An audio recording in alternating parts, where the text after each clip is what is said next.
Welcome back to Silver Lining Podcast with Luke and Monica, episode 6. Yeah, we are getting good at pressing record. She's seriously, we're so sorry. I just want to apologize in advance. And that'll be our final episode. Wish you the best.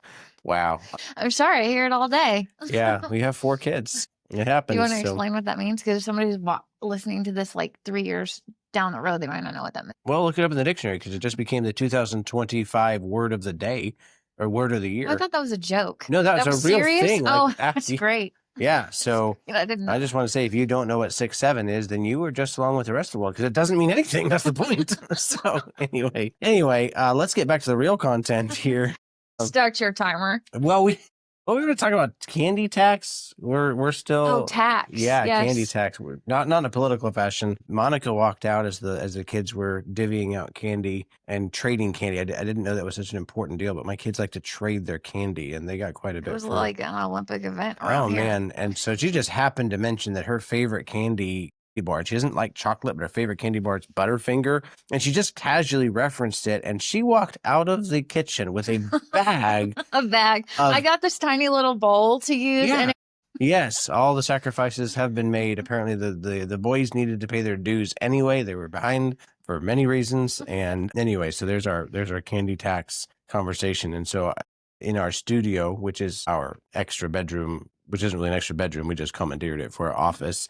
I have got visuals of bags of candy on the desks of all those different things. And then I've got her bag, like dead center on my main desk there of all this I'm candy. glad that they put it where it goes. Yes, locked away. Anyways, today we are going to be talking, Monica's going to read a couple of her journal entries in a minute, just because we were discussing this concept of seeking first the kingdom of God, but the concept of when you're going through it, when you're in the middle of it, when you're in the dark, when you're in really the middle of your grief story or the middle of your hard times, your dark times, your fog, your storm, whatever you want to refer to it as, there's this really the question of, hey, what do I do now? Who am I, right? And you're almost re-identifying. So I'm going to ask Monica a couple questions on that, and then we'll get to her journal entries and give some biblical foundation of, hey, what to do when you're going through it, what to do in the dark, like when you are in the middle of your valley of the shadow of death, perhaps, whatever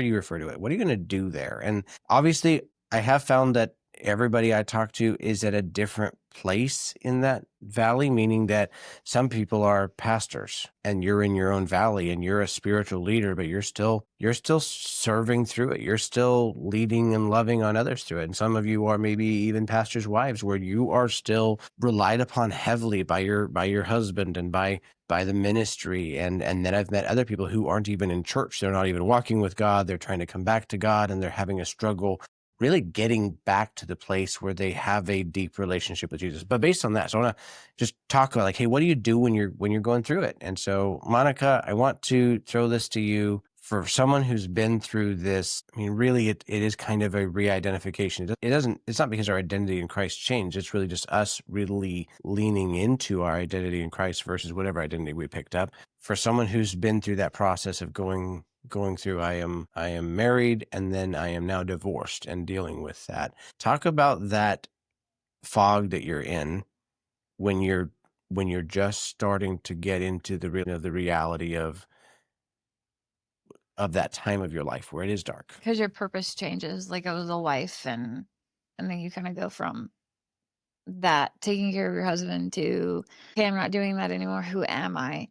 And I got involved in choir pretty quick after COVID was over. Just being involved with that really just helped me take my mind off of where I was and just kind of focused it on Jesus and just the words of the worship songs. I just really helped me. Yeah, so I think that as you're going through it, we're going to talk about some specifics. I don't think this is the full list of things that you should be doing.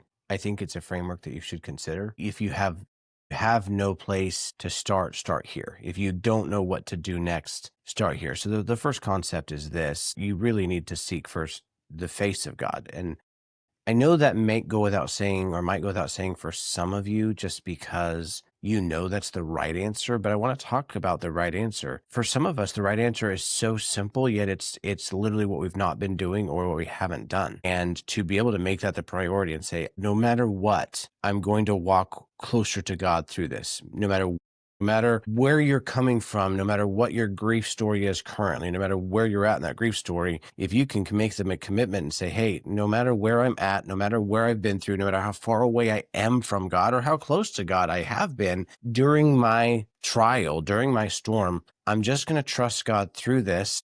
I don't know what that looks like. I don't even know what that feels like, but that's what I'm going to do. If you can start with a commitment and say, hey, the big biblical concept is seek ye first the kingdom of God, and all these things shall be added unto you. And I have this thought from earlier this week, and most of my thoughts are not from me, so I don't know where I got this specific thought. It wasn't from a reel this time, but I had this thought. There's so many times we serve God, we love God, we walk with God, we try to be in fellowship with God, and we do it because of the benefit that we get, meaning that if I walk with God, he's going to bless me. He's going to bring me peace. I'm going to be at peace with him. But I do believe there is a concept that we need to really talk about, the fact that God is worthy of being worshiped, trusted, followed after, sought after, irrelevant of what he does for us. And I know that's not a popular conversation. You think, like, we look at different people who use it like, well, why would I need to walk with God? Why seek him first? And most of us will say, well, because that's how you get his blessing, or maybe that's how you get peace, or that's how you live in joy. And those are great benefits of the relationship with the Lord. But is your understanding of God enough to know that he's worthy of you worshiping him and you following after him and you seeking him, irrelevant of what you get in the relationship? And I know that's hard when you're going through a tough season. And we'll go back to Job a lot, because Job's an individual in the Bible who God has literally given us this picture for our benefit of someone who God says that he was pleased with Job. But he says he was pleased with Job after Job has pretty much yelled at God and said, I don't care. I don't know what you're doing. I don't really, almost seems disrespectful. And yet then God refers to him and says, man, he's honored me. Well, how can you honor God and be yelling and complaining to him the whole time? And I read this the other day. I'm going to misquote it, but it was something that says, do you know what a hard conversation with God is called? No. A prayer. Uh, mm. Just like a good conversation, because you're taking it to God. God is not, and I'm leaning into the scripture because I've experienced it, but also what the Bible says, and God, and is displayed, I should say, God's not angry at Job when Job really goes after him, asks a bunch of questions, and just really, comes across as disrespectful in that season, but God's not angry at him because Job's talking to God about it.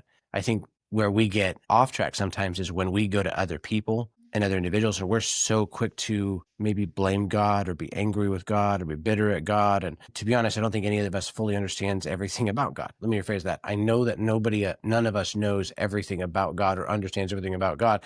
And so we approach God in our understanding, worshiping him in our form based on what we have experienced and believe. And there's so much more to God that we don't know. But God is not afraid of your questions, and he's certainly not afraid of your tears and what you're going through. So if you can make that commitment just early on, and if you haven't yet, now's a good time. You say, well, I'm angry at God and I'm bitter at God.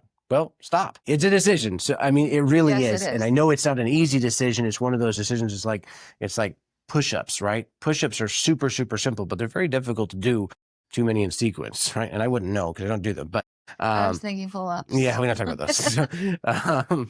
Anyway, so Monica, talk about that, just that, the conscious choice of, and we're not trying to flaunt our relationship with God or say that we're all that. We're not. We deal with these battles. The reason we have this conversation with this podcast is because we know this is a challenge. Has been a challenge in our lives, but I want to talk about the conscious decision of, I'm going to seek God first, irrelevant. The concept of Job saying, though he slay me, yet will I trust him. That's a strong commitment that Job made at the point of being in so much emotional, physical pain. I mean, that's very, very powerful. And are we willing to have that conversation, if you would, that says, hey, though he slay me, though I don't understand what's going on, I don't like it, it doesn't feel good, but my relationship with God is not based on what he does for me. My relationship with God really is based on what he already did for me.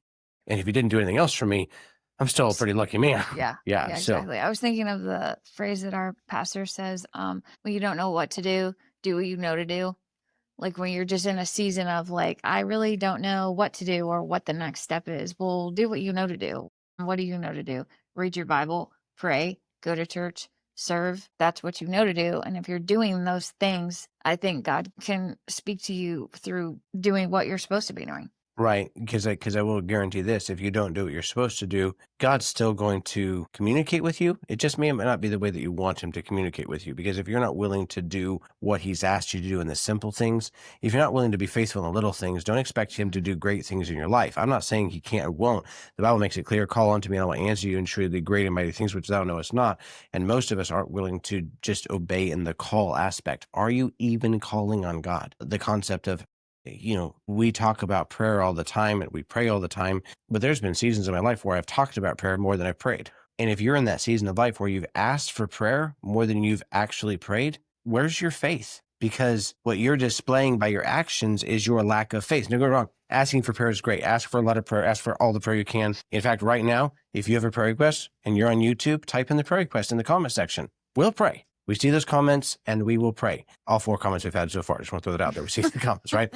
But I do want to say I've been in seasons where I've talked about praying. I've asked for prayer more than I've actually prayed. And if that's where you're at, you need to take a step back and you say, well, I don't have time to pray. Then you don't have time to do anything else until you have prayed. So don't be afraid to pause this podcast and take a break in your drive or take a break in whatever you're doing and spend a few minutes asking the Lord to work in the situation. There is a reel on Facebook and a pastor who's preaching. I can't say his name and I don't mean to not give him the credit, but if you know it, you know it. And if you don't, you'll find it. Facebook will be listening and it'll pull it up in your reels. There's a pastor who says, and the reel is something that says, what if God says yes? And you say, well, what would he say yes about? Well, what if God told you yes right now for everything that you've prayed about and asked for in the last week? Would there be anything to show for that? Ooh. Or would it be just all selfish things that are just all about you and what you want? If God answered every prayer that you prayed and said, hey, every prayer you've prayed in the last week or the last month or the last year, and God answered those prayers, what would you have to show for it? Would it only be for your good and for your benefit, or would it be for God's glory? What would that look like? That'd be telling. Yeah. It'd be telling for me too. Like this week, I had some things that were really pressure. There's a lot of pressure at work, and I was praying about these things at work, and they were all very, very selfish prayers, right? And they weren't bad things. They were good things. They were things I needed to line up and fall into place and schedules and just things to happen. And they all worked out. To be honest, they all did. And I was looking back on the week, I was like, wow, I prayed for a bunch of stuff and God actually answered those prayers. But I wonder what would happen if I prayed for more or prayed more specifically. Have you prayed for your kids? We deal with bad boys, right? And I pray for my kids sometimes, all the time, actually, just not specifically in the areas that I really want to see God move in. Is it a lack of faith? Is it a lack of obedience? As we're dealing with this concept of, hey, where do you start? Probably on your knees. So we're going to talk about the concept of seeking first and in our lives and how God used that and I feel very spoiled. I feel like a very spoiled individual because God took a time in my life and a season of my life, allowed me to grow through it. It was very painful. I don't wish it on anybody. But as I'm walking through this right now, I see a lot of silver linings that I want to share and encourage you. And I want to use this story for his glory to say, hey, God's not done with your story yet. God's not done with you yet. God can redeem your story, your divorce, your pain, your trauma, your whatever, and you fill in the blank, whatever it is that you are carrying right now. God can redeem that story for his glory, and he's going to get the glory either way. But how much beautiful will it be if you get to be a part of shining the light and giving him the glory? So the concept of, hey, if I be lifted up, I will draw all men nigh unto me. That is a promise that we can hold on to. Say, hey, you know what? I can't do a lot with what I've been handed. The cards I've been dealt. It's just life happened to me. It's not even necessarily the consequences of your own choices. This is just life, but you're choosing how you respond to it. Can I encourage you to respond by seeking first and lifting him up? Because if you lift up Jesus, he's going to get the glory and it's going to bring people to him. But if you're lifting up your pain and your sorrow and your grief and like, hey, look at me, oh my, look at my divorce and look at this, and you're missing out on what God could do with that story. And I'm not saying it's not painful. Believe you me, I don't envy any one of you. I have my own life that I don't really envy and don't want to put on you either. Not this life, but anyway. The point is, what are you going to do with Jesus during this time? So, Monica, thoughts, and then give me your journal entry. I don't know if I have any thoughts. All right. Well, then we'll go to the journal entry and we'll find a lot of thoughts here. So, You mean your thoughts? my thoughts? Yes, I'm going to give No, my I mean, thoughts on her journal entries. It's going to be great. Let me tell you this. I also have not heard these yet. She alluded to them, so I have an idea. I was going to tell you one earlier, but you weren't listening, so I decided I'd save it for this. Okay. It says, Luke liked my 1-year testimony. And I was thinking about that. That would have been my cancer thing. Yeah, which would have been October. Yes, but when you liked it, it wasn't in October because this is 11/7. Or maybe I just forgot about it and I'm just now writing about it. So this is November 7th, 2023, and she is writing about. Well, you're starting to sound like a little schoolgirl right now. Yeah. Oh yeah, it gets worse. Well, Lord praise Jesus for that. Oh yeah, this is a prayer journal, not my diary. Okay. Yeah. So let's just clear that up. We are just thankful for the duck. We're thankful that all of this is in here because it really it was very telling. It was very helpful putting pieces together of where we were mentally and stuff. Okay, November 7th, 2023. Luke liked my 1-year testimony and asked to be friends on Facebook. Stupid, I know, but that made my heart sing. That was pretty funny. Lord, please bless Luke and his kids. I would like to be friends with Luke, but his wife just passed away, and I don't want to overstep or make him feel like I'm after him. Lord, you know what we both need, and I do not. Your plans always look different than mine, so I'm sure this will look different too. That's a fact. Where do I start there? To be honest, not that I'm ever not honest intentionally, I had been stalking her Facebook for a little bit because, again, we go back into late September when we first met officially. I'd seen her in senior and choir, and I don't know what it was, but there was just definitely this curiosity, and I strongly believe it was from the Lord. We'll talk about another interaction here in a second because I had seen her interacting with some of the people in the church in the foyer that weren't necessarily in her age demographic. They were older people in our church, and I thought, well, I've always really enjoyed connecting with everybody, but I love connecting with some of the older folks. They bring a lot of wisdom in my life, and I just love loving on them. And so I was watching her interact. I'm like, oh, that's kind of cool. She's not just hanging out with the cool people. And to be honest, I didn't know who the cool people were, but me neither. I never been part of the cool people. Yeah, well, it's probably we're on the same side of the church. But I remember watching that and thinking, wow, this is pretty cool. So I had found her on Facebook and figured out her name, and I didn't know where to start, to be honest, because I didn't new church, new people, but I actually went through Ryan Johnston, our music pastor's Facebook page. I said, well, she's in choir. There's no way that they're not friends. If she's on Facebook, she will be on his friends list. And this was curiosity. I'll be honest. I have Facebook stalked a lot of people for a lot of reason. I'm not saying I've done it for work, for customer service, but I have. So I'm pretty good at it, but I've never done it for personal reasons like this. And again, I didn't know what the reasons were. I'm like, I just got to figure out this person, right? And it worked. So just want to clarify, you were friends with Brian Johnston, and that worked pretty good because I'm like, oh, there she is. So then once I figured out, I'm like, okay, her name is Monica, and her name is Monica Pinkerton. Like, okay, I got that down. Did you know my name before we met at the door? No, I don't believe I did. Okay. So I knew, because I was using Monica. That was my baseline of, I knew the name was Monica, so I was able to sort through Ryan Johnston's list of several thousand friends. Ryan Johnston is a lot like me, has a lot of friends. I say he's a lot like me. He does a lot. He's got quite the platform on Facebook, so it took me a bit to get through that. Anyway, so I found her, and at that point realized, started putting two and two together. It's how I'd seen your 1-year thing, because I was like, oh, she had cancer too, and I was like, oh wow, this is. But again, I didn't know much of the story. I just was getting this little glimpse of that she drove a truck and that she had a cancer story, but really didn't know much more. So at this point, and I forget where we were even going with that, but the point is that we start to interact. I had reacted to her 1-year thing because I thought that was pretty cool. And at this point, we're now almost best friends because of, I know who she is on Facebook, and we interacted at the door where I was serving at. I started being a greeter at the door, and just made several friends that I'm still very close to, between the Bannisters and, so that was where Mark and I got to be good friends. So anyway, here's the concept, and we're going to go into this idea. What do you do when you're going through it? Number one, the main concept is seek first, but number one would be find a place to sing. find a place where you can worship the Lord. Monica talked about her choir, jumping into choir. I have not joined choir. That's not for me at this point in my life, but I did find that being in the back of the worship service, we talked about this before, getting in a place where you are worshiping the Lord, where you are getting a chance to worship the Lord through music is what I should say. There's other ways you worship. There's many ways you worship, but singing is a venue in which you can and should worship the Lord. And for those of you that have already said, well, you don't know, I sing like a parrot, and I don't think I should be doing that. I think you should be doing it. It's a command from the Lord. It's very, very healthy. I highly recommend it.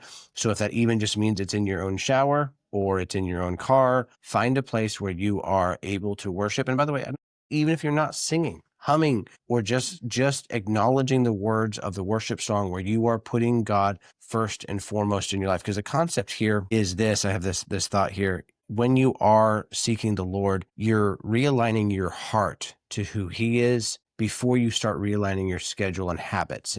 All the schedule and habits you're going to follow, but getting your heart in tune with God through worship and reverence and just prioritizing him, everything else can fall into place. It's the concept of the jar and the big rocks and the sand and the water. And if you say, okay, well, if I put in the sand and the water in the jar first, I'm never going to fit the bigger rocks. But if I take a jar, put the big rocks in first, and then put the smaller rocks in next, and then put the sand in next, and then put the water in next, everything will fit.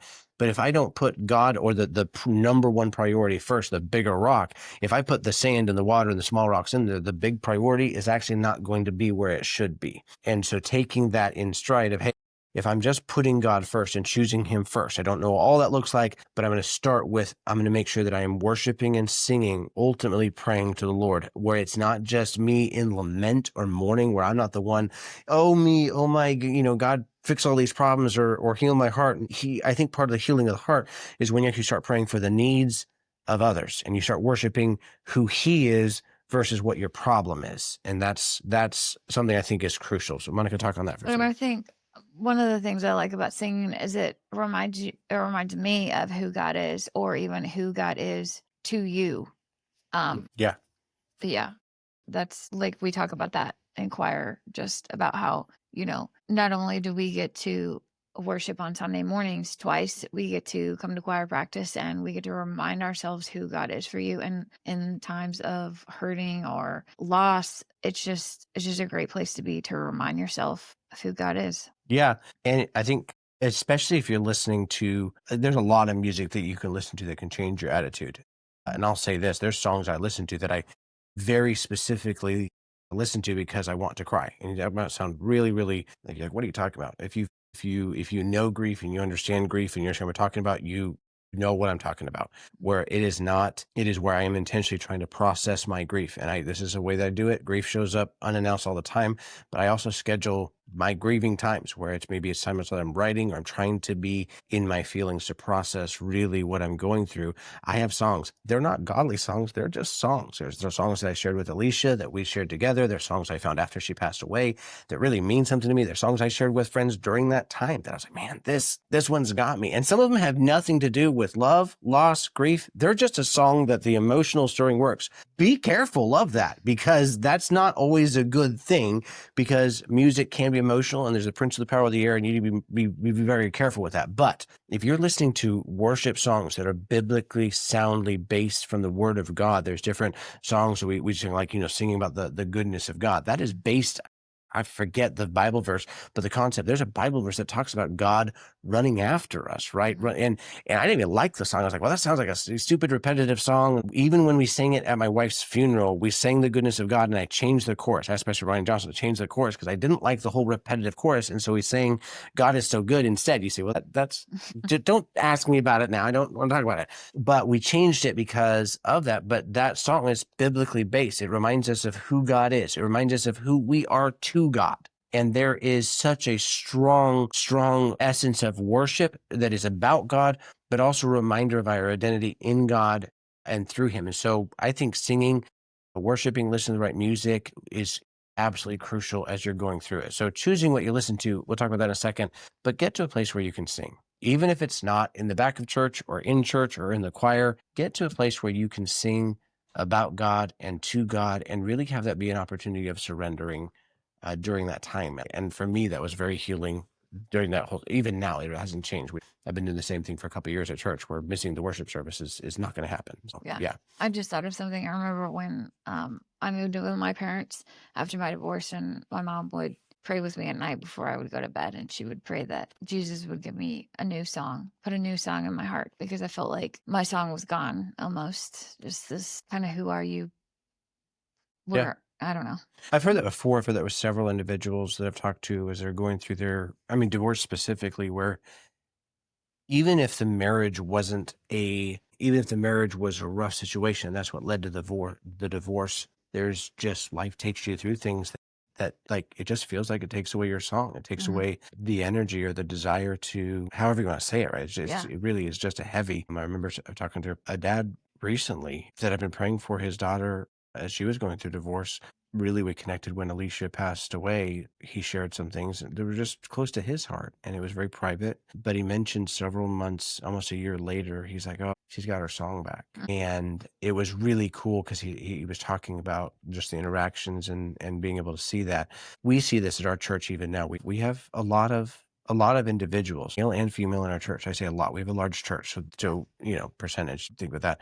We have several people in our church who are going through divorce, have gone through divorce. They're rather in the middle of it right now. And our heart goes out to them. And I think what is beautiful is to watch those same individuals. And we have some that have gone through it years and years ago. We know who they are. And I've recently connected with them and get to serve with them. But watching them in a worship service is one of the most encouraging things. It's one of the most beautiful things, because I can only imagine what they're going through. But watching them worship, and then what I really love is when they join the choir, I'm like, all right. I don't know what it is. Like, there's a few individuals that they have no idea how much I pray for them. And like, we've talked about a couple of them, and these individuals have no idea how much we have prayed over them during this time, and we don't know the details. We honestly don't. But to watch God work in the situation, and then to watch them worship, there is such a encouragement for me as an individual to watch them worship in this time. And so I would say this: it's not just about you. It's in your worship. I think that's important. But no matter what, there are other people that are watching. I don't want to make it about you. You need to be lifting up Jesus. But what is more glorifying to God? Someone who is worshiping during a time of good. They're on the mountaintop high. I think that's beautiful. I think you should worship there. You should absolutely worship God on the mountaintop. But I think that when you're in the valley, when you're in the middle of this dark time, what is incredibly beautiful is watching someone they're crushed right now. But in the crushing, God is producing an oil where his presence can be found. And it is challenging for the Christians around it. I've watched people who are going through their own fire, and in the middle of it, they are worshiping and glorifying God. And I am challenged to walk closer to God because of their willingness, their sacrifice of worship, of them on the altar saying, it's not about me, it's all about him. And that is an incredible testimony to who God is in your life. And so I think that's where I'd start. Think you have another journal entry you're going to read? Yes, I have. Yes, go ahead. Lord, I love watching Luke serve on Sunday mornings, as I know he is hurting. I pray that you would continue to heal his heart and watch over his kids. I have a funny story about that. The Sunday that we met, the Sunday you were at the door. Yes. Actually, were you at the door before we I was at actually a met? different door because you sign up for different doors at the church. And I realized the door I was getting very low traffic, and I was just standing there. I was like stalking the door. I was like the stranger at the door. People didn't know I was. So I changed doors. So for the first 2 weeks, I was at a different door. And then I realized that there's like a main entrance on the north side of the building. And that's the door I'm going to hover at. Yes, that's the door I go in and out. So after I walked through and we had our little introduction, I went up to Randy because I was kind of in this aha moment because I didn't see you at the other doors. And Randy at the time was our head usher. He's a deacon at church. Randy very, Reiner. very close family friend. Now he's my friend. He's been their friend for a long time. So, yeah. So I walked up to Randy and I was like, have you seen Luke? Like Luke Sorensen. He's at the door serving. The guy that just lost his wife, he's serving and he gets it. And Randy's like, what do you mean? And I'm like, well, when I was walking through all my stuff, that is what really helped me, is serving, because it takes your mind kind of not off of your circumstances, but it just helps you kind of repurposes. I don't know how you want to say it, but anyway, so we just kind of laughed about that because Randy was probably like in shock. What is she talking about? It was just this funny thing that I was like, wow, Luke Sorensen gets it. That's what you should be doing. That's what will help you kind of move past some of that. Not that you Yeah. ever get over that, but it just helps No, you. I just think the value of, and I recommend this for anybody when you're in a place where, and obviously there's some people who shouldn't and can't serve or whatever, but you're in a place where you can serve others while you're going through it, then where you can, you do, and not a lot, because say not a lot. You're going to be in a place where potentially you're going from maybe serving a lot or being the person people rely on, and maybe you need to slow down the serving for a time, but that doesn't mean you stop serving and loving people. And Right. sometimes you're just going to find a different area of opportunity to serve people, and highly encourage that. I think that's one of the primary opportunities for healing, is loving on other people. Yes. Yeah. I definitely agree with that. When you're singing and it's hard, that's to me, that's kind of you're serving, you're following Jesus, even though it's hard. Because to be honest, there were a lot of times where I didn't really want to sing. And sometimes there was times where I remember right after my divorce where we would go to church and sit in the back and the music would start and I just start crying.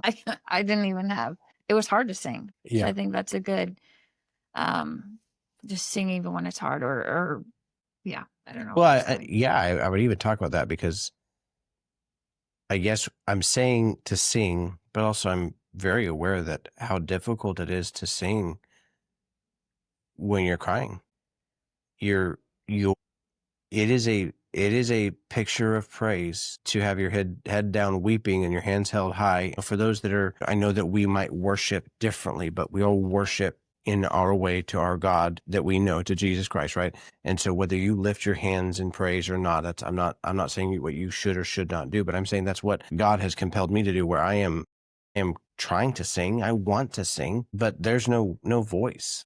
Mm. When I go to sing, it cracks and there's tears. And there was several months, in the months of August and September and October and November and December, after Alicia passed away, where, man, every worship service, we have two worship services on Sunday, and one of them, like, I would do really, really good the first one and then be sobbing the second one, just, and not bad tears. They were good tears of worship and tears of grief and worship together. And then some Sundays I'd be messed up in the first service, just blubbering, all, looking for Kleenex and trying to figure that out. And then the next service I'd be just fine, worshiping just totally different versions, same song, same, but just a different version of me that God has doing a work in both ways. Both are fine, but that sacrifice of praise is a sacrifice of praise. If worship doesn't cost you anything, is it really worship? Yeah, if it's easy. If it's easy, everyone would do it and everyone should. And by the way, I'm not saying it's not easy. Like, we look forward to Sunday mornings with a lot of joy, but even now there are certain songs. I mean, last week we sang,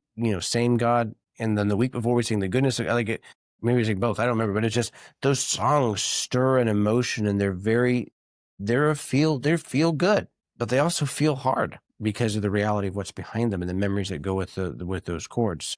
So singing is important. We think singing is a crucial to your healing process, and it's good for you, and it's good for those around you to see you doing that. Your kids watching you, or different people who may know that, there's people around you like, why is this guy crying? It's not about you. Get over yourself. But ultimately, there are people that do know what's going on, and to them, it can be a picture or a challenge to them to worship more freely. Okay, our next point is going to be on serving, which I thought was my little secret, and then I found out somebody else knew about that too. So I'm going to read a part of a journal entry. Lord, I love watching Luke serve on Sunday mornings at the door, as I know he is still hurting. Lord, please heal his heart and be with him and his kids as they walk through this difficult time. Which is interesting, because, like I just referenced, that I saw Monica in choir and noticed her in the foyer, meaning that you see the whole choir. And no offense to the whole choir, just God drew me to Monica, and I didn't know anything about her. So it wasn't anything more than curiosity, or like, hey, there's this person. I didn't know what it was. But I saw her in the foyer and noticed her in the foyer because she was connecting with elderly people and just loving on some people. That were also, that those same people had been loving on me. So I just noticed that. I think that there's such a beauty in watching people serve, Oh, yeah. that, have been through the fire. We mentioned Chuck and Julie Ashley last week.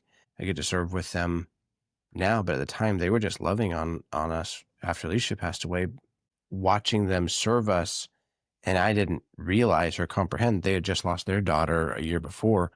and yet they're trying to minister into my family and my Alicia's parents, my parents. And so it just, there's such a incredible testimony when you watch people that are serving. But biblically, the concept is, be not weary in well doing, because in due season you will reap if you faint not. So the concept of being faithful.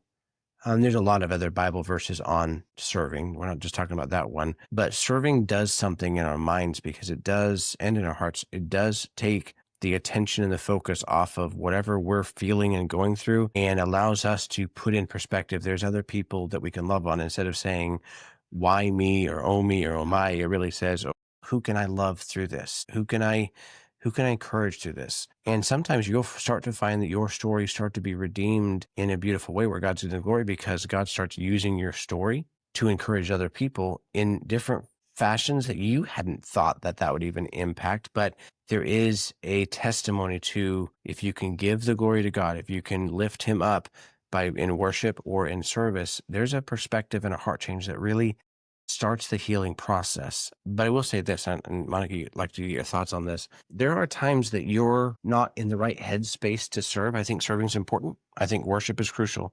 But I've met a lot of people who they start to try to jump in and use serving as it's almost like their coping mechanism. And instead of letting it be a healing process where the healing helps heal others, it actually becomes the place where you just bleed all over people. And we've seen it in people that are still bitter. They're not handling it. They've not surrendered their pain or their grief. While serving is important, and I think worshiping and getting on your knees is important, be careful that you're not using your serving as a coping mechanism to deal with to try to process what you're feeling in a way where you're actually using that as an outlet to pour your grief and your sorrow all over the people that you're serving with, or the people that you're serving. Right.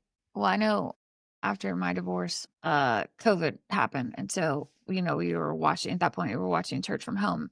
But even after COVID was kind of, loosened up and we could go back to church or whatever, I actually went to a church with some friends of mine for several months. And I did that just so I could, for one, because I had went to church with my husband at Levon. And so just to kind of get me out of where I was with him, to just kind of be able to get poured into. I know that sounds kind of bad, but just where I wasn't serving, I was just going to church and I was just taking it in and taking it in instead of serving, because I felt like at the time that wasn't what I should be doing. And then later on, April invited me to come back to church at Levon, and I pretty much jumped into choir, right? Like at that point, I was like, okay, I need to be serving. Like I'm ready to serve. I've taken some time to heal and to step back, and I was definitely ready to start serving at that point. Yeah, I think another point that we're not going to make today, but there is a stop serving. Yeah. There are times that you need to step up and serve, and I believe that especially if you're in a place where people are pouring into you in your grief, in your sorry, you've got the right resources where you're able to have an outlet and an inlet. I do believe that you need to be poured into. I will say that I've been in a lot of ministries where I've spent a lot of time in the back working with the kids, and I don't regret any of that. When I say that, I love working with the kids. I got no problems with that. But I spent a lot of time serving and not a lot of time sitting under the preaching. And I will say that at our church, and I love our church for this reason, they have set up the dynamic where you're getting a service, no matter where you're serving, you're getting fed, you're getting a service through our community groups, but also through the preaching ministry of the church, where you're expected to sit in the service every Sunday, not once a month, but every single Sunday. As a leader in the church, as a servant in the church, you're being poured into. I do believe there is an absolute place where, for some of you, you've been a lifter for a long time, and now it's time for you to lean. And that's not an unhealthy thing for you to do. It's the healthiest thing for you to do. And it also allows other people to serve you. And I don't think that that is unbiblical to be served. Some people get this concept like, oh, I got to be the servant. I got to be the Martha all the time. Hold on. Sometimes you get to be the Mary and sit at the feet of Jesus. And sometimes Martha gets to serve you, even though she's your sister, right? There's a picture there that we can take. So I was trying to use some big words there. I don't know, but basically relax a little bit. Just rest at the feet of Jesus for a bit. And I know that's very difficult for you to do, because when you're going through it, your mind is going, and you've got all of these, and you could be doing through dealing with anxiety and depression and fear and anger and bitterness. All these emotions are stirred there, and it's hard to calm your thoughts. but you're not going to calm your thoughts outside of the feet of Jesus. In my perspective, I know that you got all sorts of skills and breathing techniques. I'm not saying those aren't valuable, but if you really want to get the peace and joy together, get really close to Jesus, that's not something we had in our notes. So that's free. We won't charge you for that one. But there is a point where maybe you need to stop serving. While you're stopping serving in different venues, never stop serving people by loving on them and being a part of their life. Yeah. Because Well, techniques never really worked for me. I'm not saying they don't. They've actually worked for me. I'm just saying if you, there's a lot of times we look to extracurricular therapy to solve a Jesus problem in our life. And I know that sounds really, really like, oh, look, there goes the Baptist, where he's just saying, just pray to Jesus, all your problems are going to. That's not what I said. But I'm saying that we're trying to solve some of our problems that are a Jesus-sized problems in our heart and our mind with things that are actually not from Jesus. I'm not saying you can't have some things that are going to be beneficial. I think therapy is great. So if you want to misquote me, go ahead.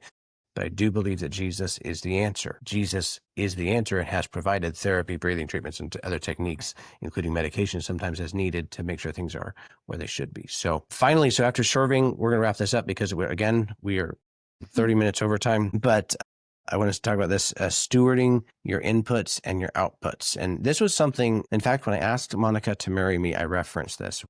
Started messaging, and we'll get to that part of our story eventually, but we had started messaging, and I like to share songs. And if you've been friends with me at all, you know I will share songs with you like willy-nilly. Anytime I want, I'll just text you a link to YouTube or whatever, because I love music and I love songs. I love good songs, and probably some bad songs too. I don't know why I said that, but I like all music. But I had sent Monica a song that was secular, just a good song, right? And we were talking about music at the point, and she had shared what was that song you shared? You shared Scars, and then Burn the Ships.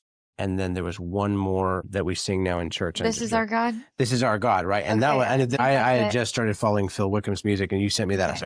And then eventually I sent you a song that wasn't a worship song, and you said something that's like, hey, I'm really trying to watch what I'm listening to right now. And it wasn't a self-righteous like, oh no, it was a, hey, I actually love this music. Oh yeah. But talk to me about that, because man. Yeah. In my search for peace and whatever you want to call it, I realized, let's back up, because I actually was going to say something earlier when you were talking about the coping mechanisms and the breathing and all of that stuff. One of the things that I did at night was I had a hard time sleeping at night. Like most of the time I didn't sleep at night.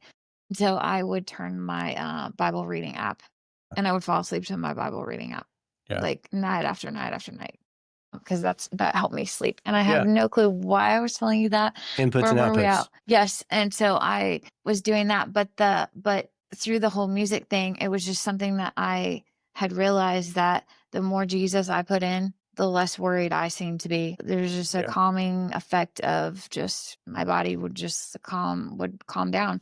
So I had, at that point when you and I met, I wasn't listening to secular music at all. It was basically just Christian music. Yeah. And so that challenged me, because at the time I had just gone through, when we started texting, I'd gone through almost 5 months of a season of, I actually spent a whole weekend looking for a song. I still haven't found the song I was looking for. I was looking for a song that Alicia and I had listened to at one point, and it had just meant something to us at that point. We'd been driving, and it was a very intimate moment for us. And I still, for the life of me, have no idea what the song was. And I had spent a good while looking for that song. And the lesson was, when you're so busy looking for the song that you forget to listen to the music, you're really going to miss out, because in the process of looking for that song, I had found thousands of other songs I thought were really good, right? So this whole station of all these love songs and all these things. I was just feeling it, right? All these grief songs and other songs that were talking about love and relationship. Right? That was a challenge to me, because I had just spent a very unique season where, yes, I was worshiping, and yes, I had this grief and worship Spotify station, but I also had a lot of other songs that they weren't bad songs. They just reminded me of my love for Alicia and my love for love. I love love. I'm like Olaf, right? And so that challenged me when she said that. And she didn't say it in a way when we were texting. She didn't say it in a way that was like, I'm better than you. It was just a challenge. Like, hey, I have just at this point put secular music aside, because I just need a lot of Jesus right now. And I thought, wow. Well, so do I. And so that started the whole thing. Is someone said to me at work, my boss at the time, we had this conversation about how the world does not put Jesus in to you or for you. You have to be intentional about putting Jesus in. Like, what do you listen to? If you're listening to Christian podcasts or listening to preaching, like, you have to be very intentional about that. And so after that conversation, it was just like this light bulb moment for me where I was like, "Okay, I'm gonna not listen to secular music right now and just see what happens," and I had 0 regrets. Like, it was all benefits for me. Yeah, and so when I asked Monica to marry me, that is the line that I started with. You say, "Why do you choose that one?" I don't know. It was just I was going back to when where the first point that I was thinking that I wanted to marry someone that would challenge me and challenge my thinking for me to change my behaviors to be more like or draw closer to Jesus. And so when I look back even on that conversation, we were texting, so it wasn't even a voice Yeah. conversation. We'd really just started texting, and that was such a spiritual challenge for me because at the time I had really just drowned myself in all music, but not just Jesus music or godly music. And I think that there's a lot of music that's just fine. So that's not the point of the podcast, but your inputs matter. And she challenged me to change my inputs, to steward my inputs in a season that I really should have already had that. I had other people that had challenged me as well, but not that directly, not by her example. Other people had told me what I needed to do. I had a lot of people telling me what I should and shouldn't do. But this was something where she said, no, this is a personal choice. It wasn't relevant to me, Yeah, it had nothing to do but with to you. me, that was a moment that I thought, why in my future spouse? And I really hadn't put her name on that list because, to be honest, I thought I was in the friend zone because I had kids. But at that point, it was a standard. I said, I want to marry someone who is going to consistently push me to Jesus or pull me to Jesus or encourage me to Jesus, but also be on their own track with Jesus where I don't have to lead them spiritually. And kind of come from a stage in my previous marriage where if I wasn't leading spiritually or if I wasn't doing the godly things, there was no God in our family. I say that very embarrassed as a spiritual leader, but if I didn't make God a priority, God did not become anything in our family just because of where things were at. So to have that just reminded me of this. You have to be intentional of what you're pouring in. Everybody will try to pour into your life. A lot of people try to pour a lot of things. They'll pour their opinions, their music style, their whatever they have, their health routines, their therapy routines, their books that they want you to read. There's so many things that people will try to pour into your life. And you need to have a biblical filter of, hey, what is of God and for his glory and for my good that is wholesome and right and biblical, and what is not. And by the way, we still struggle with that. There's still the reality of, hey, there's still entertainment that's out there that we want to watch and engage in, and just we have to be very, very careful. Hey, Steward, when you're really going through, when you're in a dark place, steward what's being poured into your life, the proximity of your friends, the counsel, the 5 people you spend the most time with, that is who you become. So if you look at your very close circle and say, wow, these people don't walk with Jesus, well, I'm not going to be surprised if in 6 or 7 months, neither do you, or at least not closely. But if you look at your closest circles, what's in your AirPods? What's your podcast? This is a good one. We're trying to drive you closer to Jesus, right? What is your Netflix entertainment? What is your music, the books you're listening to? Who are the friends that you spend the most time with? If those are spiritual inputs, there's a chance and a good chance that you're going to draw closer to God. But if they're not spiritual inputs, there's an absolute certainty that you're not going to be closer to God in 3, 4, 5 months or 3, 4, 5 days. So if your proximity today is not drawing you closer to Jesus, you probably should change what's in your ears and what's in your vision and what's in your proximity. Steward your inputs. And the outside of that is also steward the outputs. Steward what you're saying. Steward what you're writing. Steward what you're posting. I watch this all the time. You watch this all the time. If you have any social media, which I'm not condoning or not condoning, but I am saying that if you watch people that are going through hard times, they want attention, they want affirmation, they want justification, they want validation, they want something. And so they'll post a bunch of stuff, and it'll be the reels they post or the memes they post. And I can tell you, sometimes I'll be coaching someone and they will start posting stuff. And here they go again. And I'm not judging them. I just feel bad because they want this validation of I was right and somebody else was wrong and I am justified in how I feel. Feel what you need to feel, but you don't need to bleed all over everybody in the process. So watch your outputs. If it is not kind and not wholesome, it's not necessary. Your life updates, if it's not a photo of your kids who are other people want an update. And I say this, I don't know your life, but there is a concept of, hey, be mindful what you're posting. And you say, well, I can post what I want. If somebody doesn't like it, then they're probably in the wrong anyway.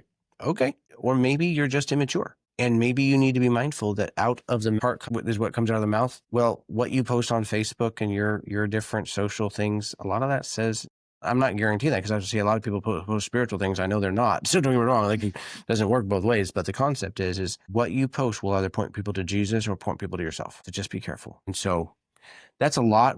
Hey, welcome to our professional podcast in which we have no idea what we're doing, but we're still having a good time. And I also want to give a shout out to our unsponsors.